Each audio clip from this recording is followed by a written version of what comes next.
Bob. And my name is Sally Mae. That's right, I'm glad you remembered it this time. I know. Yeah. Well, boys and girls, we're so excited to see you today here at Hope Kids at Home. And you know what? I've been counting down to Christmas. Have you, Sally Mae? Yes, I have. Wow. Have you? I have. Wow. I wonder if all the boys and girls at home have been. I bet they have. Like, they can go to our Facebook page, they can go to YouTube, and they can go to www.ghcc.tv.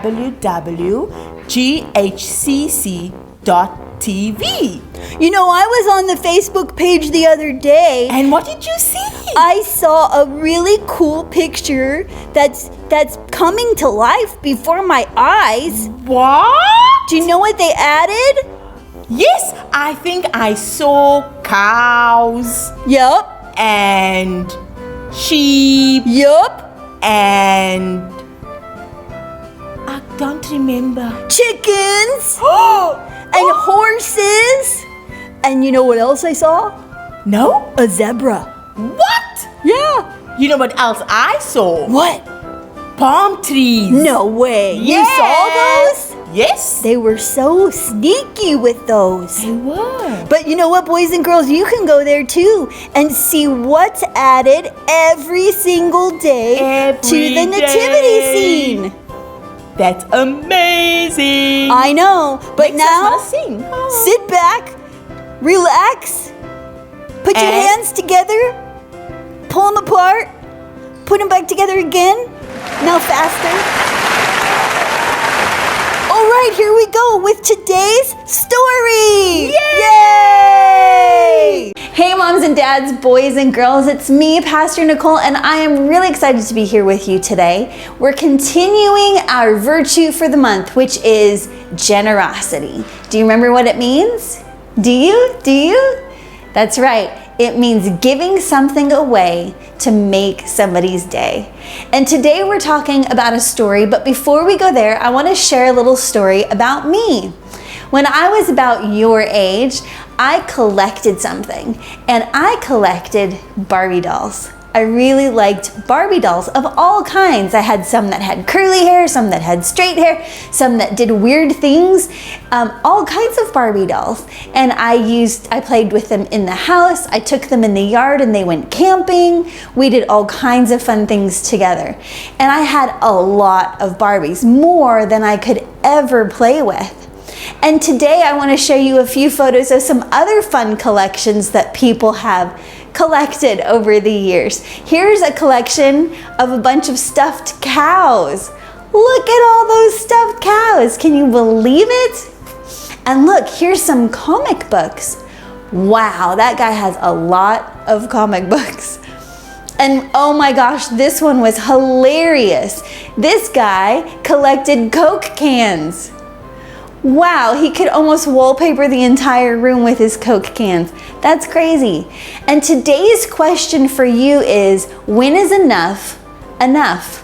And now we're going to go to our Bible story. Our Bible story is found in Luke chapter 12, verses 13 all the way through to 18. So we're going to start in the first verse. Let's read together. Someone in the crowd spoke to Jesus. "Teacher," he said, "tell my brother to divide the family property with me." Now, what this guy was talking about is his inheritance. And when somebody passes away or someone dies, they leave an inheritance. They leave money, they leave things behind that they give to people that they want to give it to.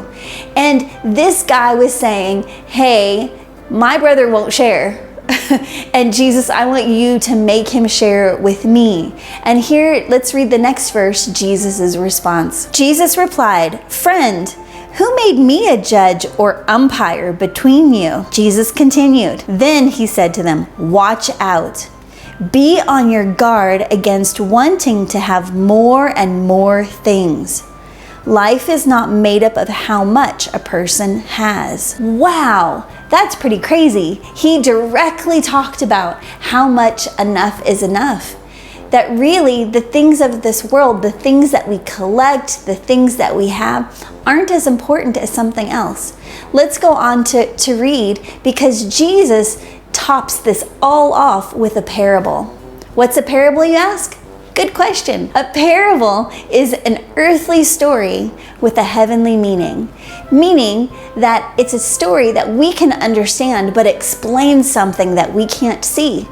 And that way, God can share with us who God the Father is, who He is, and what we can't see and understand simply by talking about things that we can see. So here's this parable. Let's read together. Jesus said, "A certain rich man's land produced a very large crop. He thought to himself, 'What should I do? I don't have any place to store my crops.'" So this man has all of these crops, more crops than he can use an entire lifetime. Let's see what he does by reading on. Then he said, "This is what I'll do. I will tear down my barns and build bigger ones. I will store extra grain in them." Wow, can you believe it? This guy has more food than he could ever eat, and yet he's not willing to share.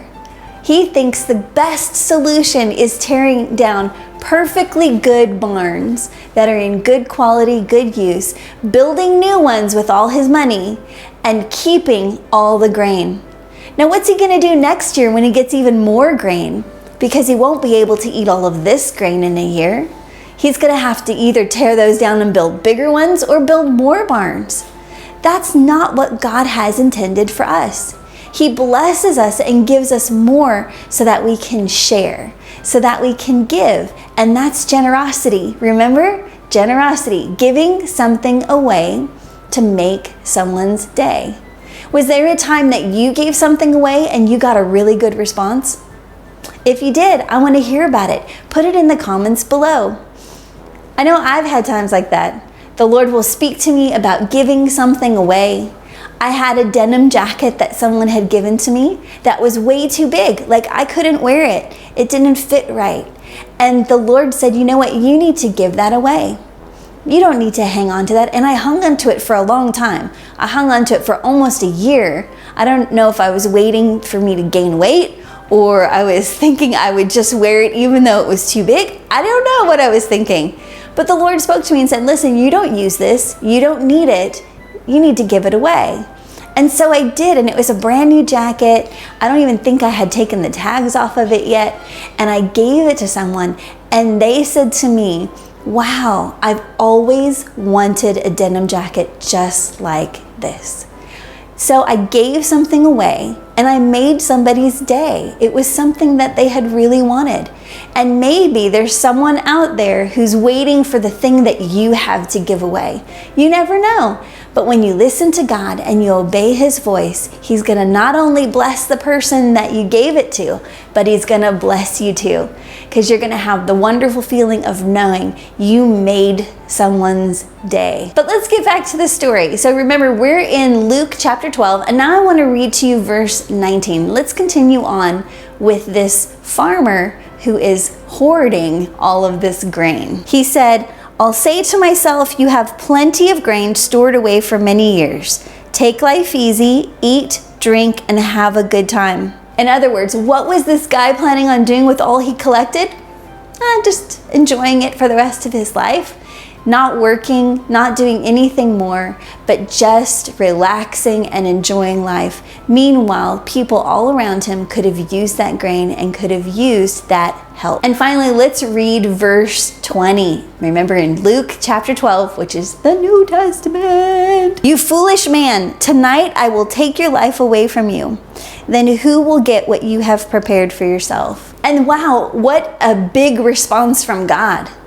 What did He say to him? "Tonight I'm going to take your life." And then what happens? So God wasn't saying, "I'm going to kill you if you don't give your stuff away." What He was saying is, there's going to be a time when we're no longer here on this planet. There's going to be a time when we go to be with Jesus. And when we're there, none of the stuff that we own on this planet is coming with us. Not our Barbie dolls, not our stuffed cows, not our Coke cans, our comic books, our video games, nothing. our ring lights that we use for TikTok videos, if you're doing that out there. None of those things are coming with you. It's just you that's going. And there's going to be a whole nother set of things that we're going to be able to experience and have in heaven. So what's going to happen to that stuff? That stuff's going to go to someone, but you're not going to be able to see the joy on their face when they receive it. You're not going to be able to experience the joy of giving and the joy of being a part of that experience. You're going to have to just let it go. Let it go. Let it go. Oh wait, wrong movie, wrong story. Okay, let's get back into it. So what God is telling us is to live a generous life. Remember, giving something away to make somebody's day. And it's Christmas time. It's a great time to show generosity. If you see a neighbor, maybe they're struggling a little bit and you can give them some canned food and some rice and maybe a little food packet, that's a great thing. If you have extra clothes that you don't wear anymore, maybe they're too big or too small, then you can give them away. What about toys that are still in good condition, but you don't play with anymore? Those would be great things to give to somebody else. Because somebody else may be praying and asking God for that very thing that's just sitting in your closet. You never know. And when you give it to them, you have the joy of seeing their face light up, knowing that you've made their day, knowing that you've done something so special. And God says, when we give, when our hand is open to give, our hand is also open to receive. Those things that we're asking God for, as we are generous and we give those things away that we don't need, that are still in good shape, but someone else can use them more, then our hand is open to receive a blessing from the Lord. And God will creatively find a way to bless you, to give something to you that's on your heart to receive, and you'll see the blessing of the Lord come into your life. Okay, boys and girls, that's our story for today. I hope you enjoyed that story in Luke chapter 12. Maybe go back and read it with your parents and show them all you learned today, because now you are 10% smarter. So have a great day. I love you. Merry Christmas. It's coming soon. And we look forward to seeing you soon. Have a good one. Love you. Bye. Do you know, with all this Christmas fun, I can't seem to find Bob. Did you see Bob anywhere? Can you help me find him? Bob! Bob! Where are you? Did you see him? I can't seem to find... Hey, everybody! Hi, It's me, Bob!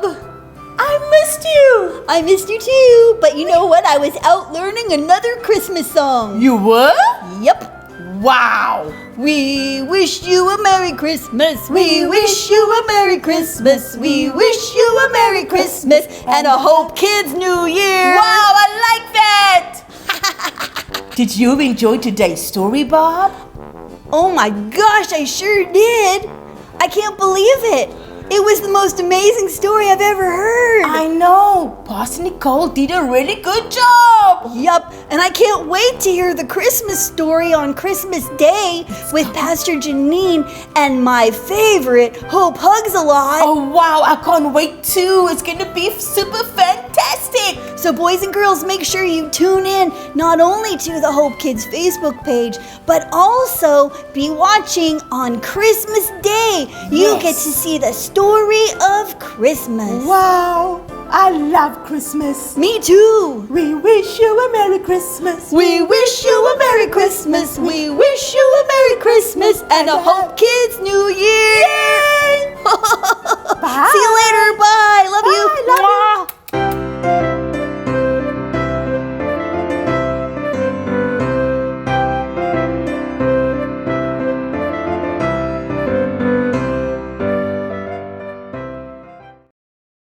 Boys and girls, moms and dads, it's me, Pastor Nicole, and I okay, I'm stop because I almost introduced myself as Pastor Janine. What? As I'm just used to hearing, hey moms and dads, boys and girls, this is Pastor Janine. Anyway, I'm not Pastor Janine. No identity crisis here. No. I know who I am. I know who I